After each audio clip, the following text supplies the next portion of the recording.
Ja,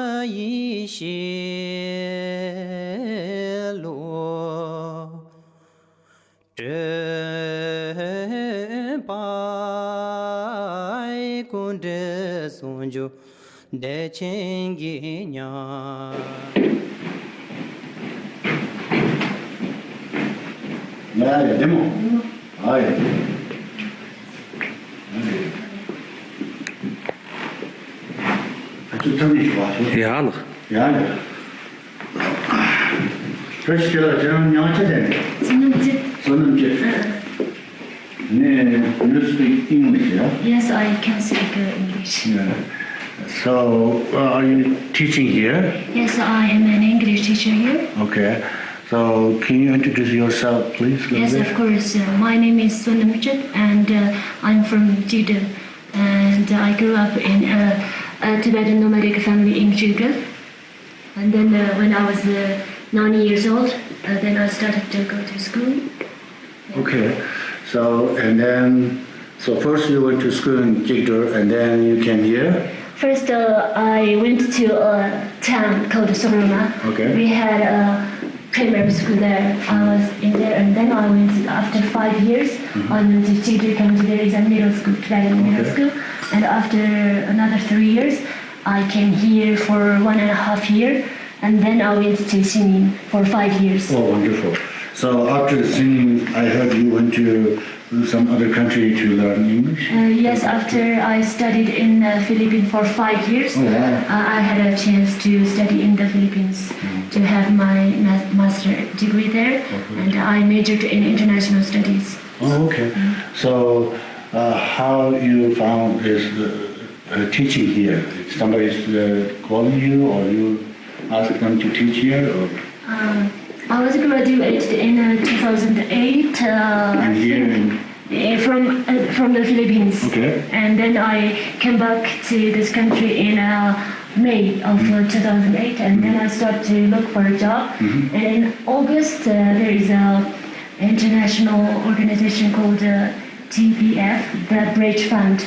They offered me a teaching job to teach in Qinghai Normal University, and they called me. At that time I was in Jigdor already, and then they asked me to go Shinin, and I was in Shinin, and then I heard that in Golo they also need a Tibetan teacher who can teach English.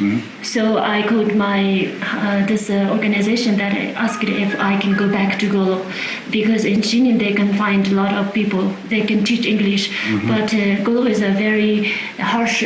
Golo has a very harsh environment, and not many people want to come here. And I also originally come from here. I grew up here, and I want to share what I learned to kids from here.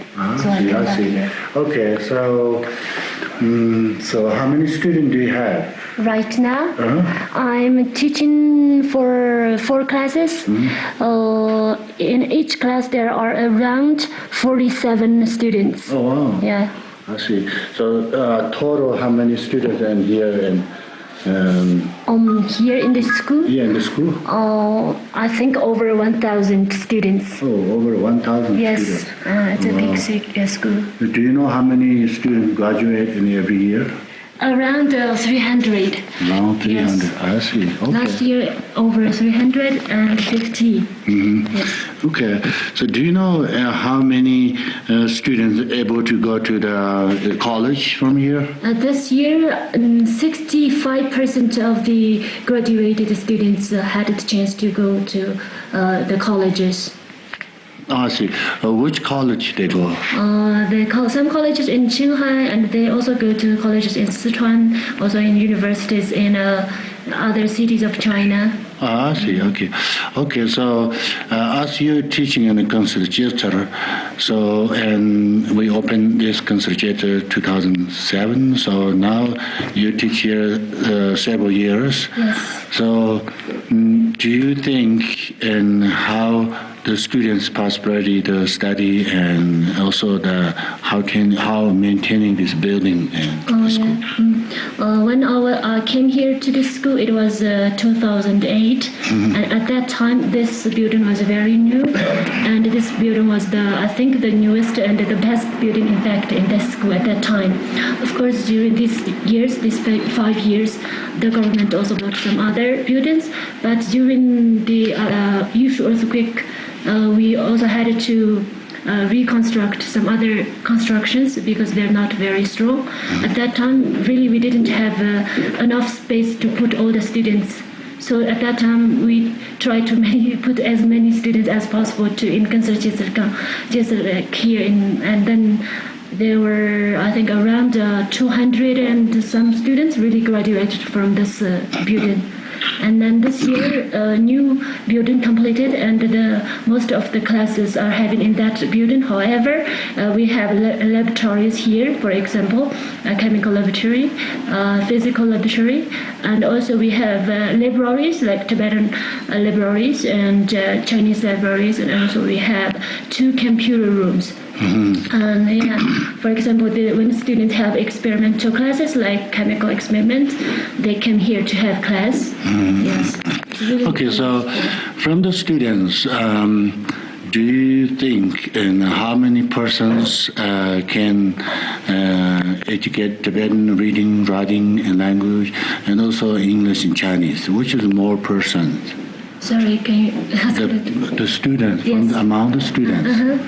And they study language more Chinese or more Tibetan or English? Yes, mostly I think most of the students come from Tibetan families, especially nomadic families, because the Golo is a nomadic area, and I think 90% of the students are in fact nomadic kids. And then before they came to go to school, they have never had communication with Chinese, so that the Chinese communication is very limited.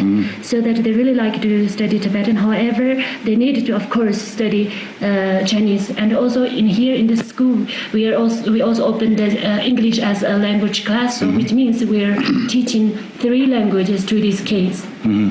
Okay, so as you are teaching here, you're a teacher. So how many teachers here in whole school? In a school, 78. I think teachers we have. So from the 78 teachers, and how many English teachers here? We have only 60 English teachers. 16? Yes, 6, only 6. Oh, 6. Okay. 4 are Tibetans and 2 are Chinese. Oh, I see.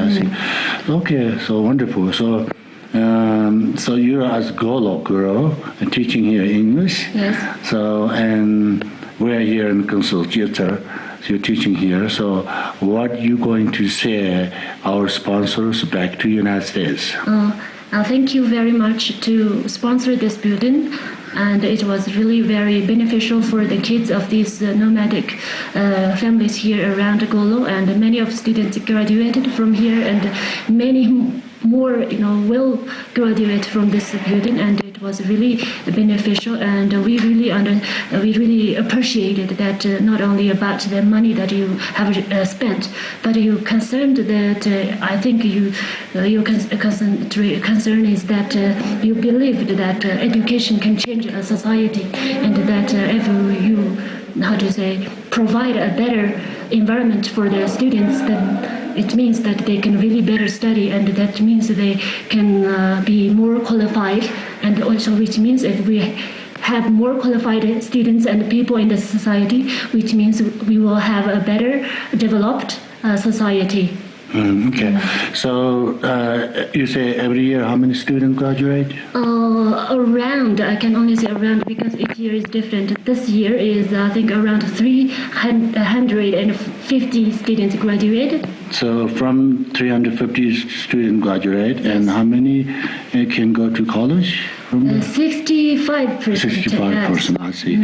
So how many students after they graduate, they can get job, or they back to home for nomad, or what they going to do? Many of the students, if they cannot pass the college entrance exams, sometimes they try to contact some other private schools. For example, Akajigme School and also Mambadarji School. So they try to learn another new, technology that they can maybe use to generate income. And some other people also go to some cities, and some also try to run some small businesses like open a restaurant. Okay. So, and you study, of course, Chinese and Tibetan, English. Now your English is very excellent, much better than me. So, and how's your Tibetan?